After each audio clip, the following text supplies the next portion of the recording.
found in the water. Lighthouse keeper Sherman discovers the body of a man floating in the ferryway at Bristol Ferry Point.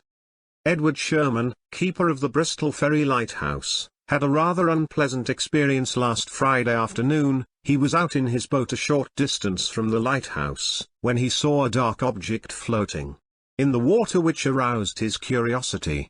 Rowing up to it, he found it the badly decomposed body of a man. He at once towed the body to land and notified Chief Rhode, who informed Medical Examiner Williams of the circumstance. Dr. Williams, after viewing the remains, directed Undertaker Simmons to entomb the body in the North Cemetery for a few days in order that it might be identified.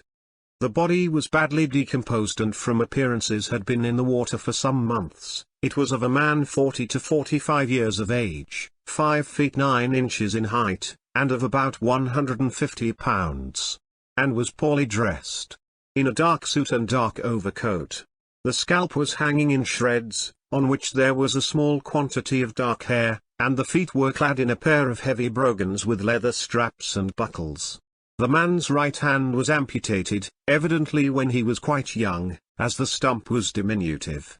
It was amputated just above the wrist joint. The flesh had dropped off the other arm and hand, the features were not distinguishable.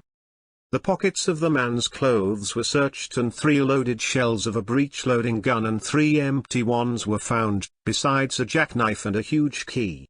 The body had evidently been frozen fast in the ice for some time.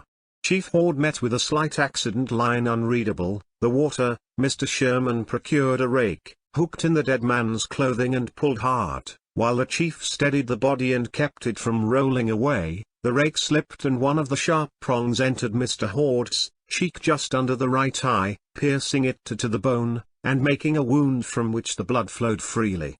Dr. Williams dressed the wound and it is now nearly healed.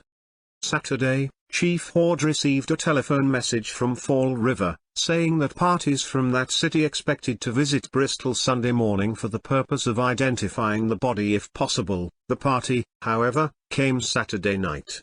They proved to be the wife and sister of the dead man, whom they fully identified as Amos Holt. He, in company with a young man named Sherman, went out gunning, November 19th, and had not been heard from since. The body was taken to Fall River Saturday night. The deceased belonged in North Tiverton, adjoining Fall River.